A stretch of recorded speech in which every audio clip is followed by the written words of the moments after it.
செம்மணியிலிருந்து எங்களை துரத்தியவர்கள் இவர்களே, ராஜீவன் எம்பி தெரிவிப்பு.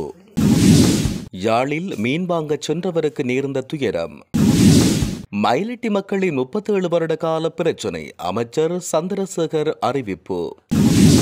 போர்க்குற்றவாளிகளுக்கு தண்டனை வேண்டும், ஸ்ரீலங்காவிடம் வலியுறுத்தல். பேருந்து கட்டணங்களில் மாற்றம் ஏற்படுமா, வெளியாகிய முக்கிய அறிவித்தல். பொதுக்கல்வியில் ஏற்பட போகும் மாற்றம் கிடைத்தது, அமைச்சரவை அங்கீகாரம். அரச வேலைக்காக காத்திருப்போருக்கான மகிழ்ச்சி செய்தி. டொலரின் ரூபாய் பெறுமதி. மத்திய கிழக்கு முருகல், இலங்கையில் அவசரமாக நியமிக்கப்பட்ட குழு. கிழக்கு மாகாண ஆளுநரை சந்தித்தார் ஐநா சபையின் மனித உரிமைகள் உயர்ஸ்தானிகர். தொடர்பென விரிவான செய்திகள்.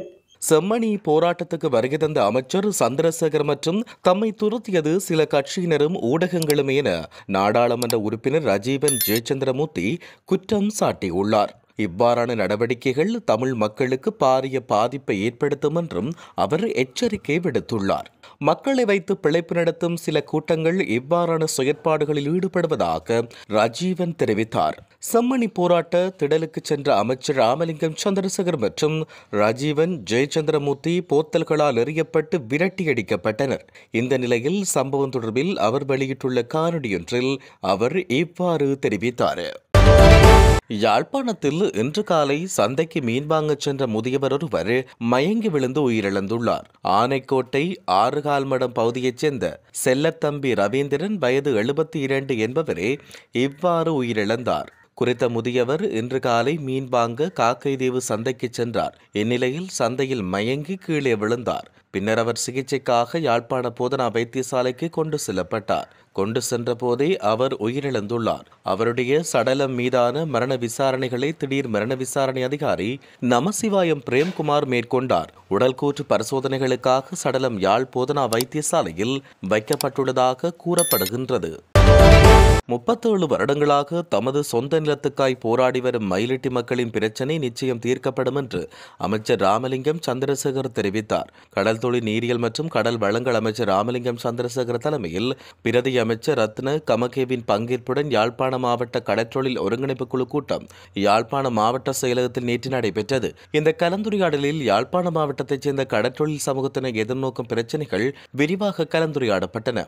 இதன்பொழுது இந்திய கடற்றொழிலாளர்கள் பிரச்சினை, சட்டவிரோத முறைகளை பயன்படுத்தி மீன்பிடித்தல், தென்னிலங்கை கடற்றொழிலாளர்களின் பிரச்சினைகள், மீன்பிடிக்கான இறங்குதுறைகளை புனரமைத்தல், மயிலிட்டி பரத்துறை துறைமுக அபிவிருத்தி வேலைத்திட்டங்களை முன்னெடுத்தல் ஆகிய விடயங்கள் தொடர்பில் பிரதிநிதிகளின் கருத்துக்கள் பெறப்பட்டு கலந்துரையாடப்பட்டன. இந்த கலந்துரையாடலில் வடமாகாண ஆளுநர் நா. வேதநாயகன், யாழ் மாவட்ட நாடாளுமன்ற உறுப்பினர் ஜே. ராஜீவன், அமைச்சின் மேலதிக செயலாளர் யாழ்ப்பாண மாவட்ட அரசாங்க அதிபர் பிரதீபன், பிரதேச செயலாளர்கள், கடலோர பாதுகாப்பு திணைக்களம், காவல்துறையினர், சுற்றுச்சூழல் அமைப்புகள் மற்றும் பல முக்கிய கடற்றொழில் அமைப்புகளின் பிரதிநிதிகள், அத்துடன் கடற்றொழில் அமைச்சின் கீழ் உள்ள இலங்கை கடற்றொழில் துறைமுக கூட்டுத்தாபனம், இலங்கை கடற்றொழில் கூட்டுத்தாபனம், நாரா நிறுவனம் மற்றும் நாக்டா நிறுவனம் ஆகியவற்றின் அதிகாரிகள் மற்றும் தலைவர்கள், பிரதேச சபைகளின் தவிசாளர்கள், மீனவ அமைப்புகளின் பிரதிநிதிகள் என பலரும் இதில் கலந்து கொண்டிருந்தனர். இலங்கையில் இறுதிக்கட்ட போரில் இடம்பெற்ற போர்க்குற்றங்களுக்கு பொறுப்பு கூறப்பட வேண்டும் என ஐக்கிய நாடுகள் சபையின் மனித உரிமைகள் ஆணையாளர் வோல்கர் டக் கொழும்பில் நடத்தப்பட்ட குழு விவாதத்தில் வலியுறுத்தினார்.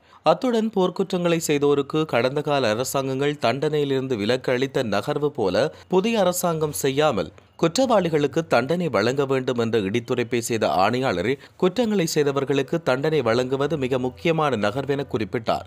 இலங்கையில் நினைத்து பார்க்க முடியாத வலி மற்றும் இழப்பை சந்தித்த தமிழ் மக்களுக்கும் அவர்களின் சந்ததியின் எதிர்காலத்துக்கும் பொறுப்பு கூறல் இன்றியமையாது என்பதால் இந்த விடயத்தில் நீதி நிலைநாட்டப்படுவதை தற்போதைய அரசாங்கம் உறுதி செய்ய வேண்டும் என அவர் வலியுறுத்தினார். நேற்று காலை தமிழ்த்தாய பகுதிக்குரிய பயணத்தை ஆரம்பிக்க முன்னர் அவர் இந்த கருத்துக்களை வெளியிட்டார்.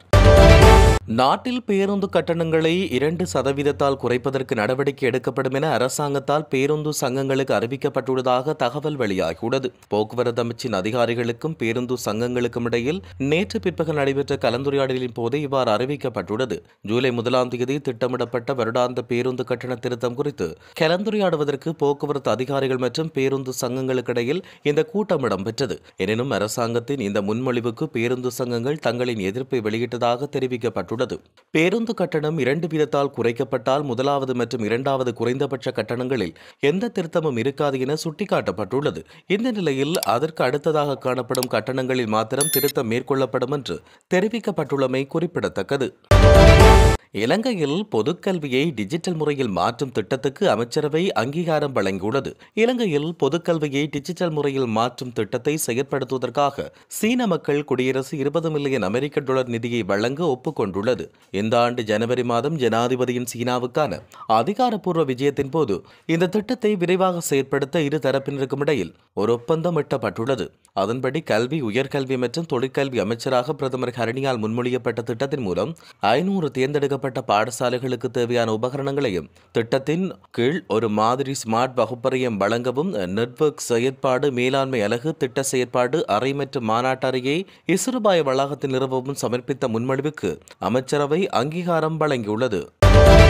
அரசு சேவையில் 30,000 புதிய பதவிகளுக்கான ஆட்சேர்ப்பு நடவடிக்கைகள் ஆரம்பிக்கப்பட உள்ளதாக தகவல் வெளியாகியுள்ளது. குறித்த விடயத்தை பொது நிர்வாகம், மாகாண சபைகள் மற்றும் உள்ளூராட்சி அமைச்சகம் தெரிவித்துள்ளது. அத்துடன் அனைத்து ஆட்சேர்ப்புகளும் போட்டித் தேர்வுகள் மூலம் நடத்தப்படும் என்று அமைச்சு குறிப்பிட்டுள்ளது. பொது நிர்வாக சேவை, திட்டமிடல் சேவை மற்றும் அறிவியல் சேவை உள்ளிட்ட பல்வேறு பணியாளர் மட்ட பணிகளுக்கு தகுதியான நபர்கள் தெரிவு செய்யப்படுவார்கள் என அமைச்சர் பேராசிரியர் சந்தன அபீரத்தின தெரிவித்தார். மேலும் முகாமித்துவ உதவியாளர்கள் மற்றும் கிராம அலுவலர்கள் போன்ற அத்தியாவசிய வெற்றிடங்களும் நிரப்பப்படும் என்று தெரிவிக்கப்பட்டுள்ளது. அனைத்து ஆட்சேர்ப்புகளும் போட்டித் தேர்வுகள் மூலம் நடத்தப்படும். 7 ஆண்டுகளில் பெரிய அளவிலான பொதுத்துறை ஆட்சேர்ப்பாக இந்த நடவடிக்கை சுட்டிக்காட்டப்பட்டுள்ளது. இலங்கை மத்திய வங்கி இன்றைய நாளுக்கான நாணய மாற்று விகிதங்களை வெளியிட்டுள்ளது. அதன்படி அமெரிக்க டாலர் ஒன்றின் கொள்முதல் பெறுமதி 296.24ஆகவும் விற்பனை பெறுமதி 304.63ஆகவும் பதிவாகியுள்ளது. ஸ்டேர்லிங் பவுண்ட் ஒன்றின் கொள்முதல் பெறுமதி 402.4%ஆகவும் விற்பனை பெறுமதி 416.27ஆகவும் பதிவாகியுள்ளது.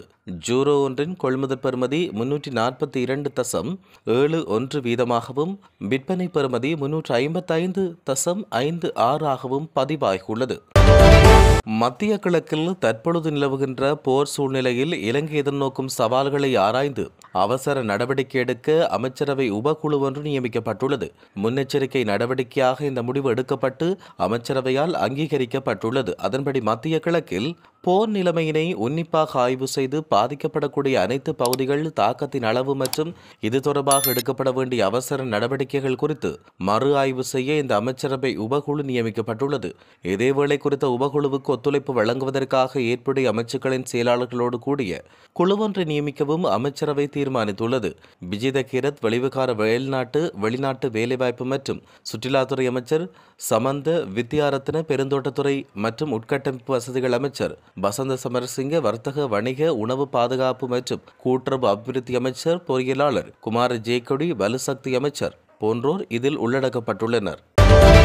ஐக்கிய நாடுகள் சபையின் மனித உரிமைகள் உயர்ஸ்தானிகர் வோல்கர் டக் மற்றும் அவரின் குழுவினர் நேற்று திருகோணமலையில் உள்ள ஆளுநர் அலுவலகத்தில் கிழக்கு மாகாண ஆளுநர் ஜெயந்தலால் ரத்னசேகரவை சந்தித்தனர். இலங்கைக்கு 4 நாட்கள் விஜயம் மேற்கொண்டுள்ள வோல்கர் டக் நேற்று காலை திருகோணமலையில் சிவில் சமூக மற்றும் மத தலைவர்களை சந்தித்த பின்னர் ஆளும் அலுவலகத்தில் விஜயம் மேற்கொண்டார்.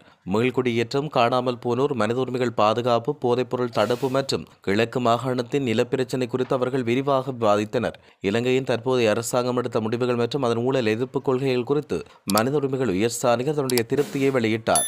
வெளிநாட்டு அலுவல்கள் மற்றும் வெளிநாட்டு வேலைவாய்ப்பு பிரதி அமைச்சர் அருண் கேமச்சந்திர இலங்கையில் ஐநா வதிவிட ஒருங்கிணைப்பாளர் மார்க் ஆண்ட்ரூ பிரான்ச் மற்றும் குழுவினர் கிழக்கு மாகாணத்தின் தலைமைச் செயலாளர் மற்றும் அம்பாறை, மட்டக்களப்பு மற்றும் திருகோணமலை மாவட்டங்களின் மாவட்ட செயலாளர்கள் ஆகியோர் இந்த நிகழ்வில் கலந்து கொண்டனர்.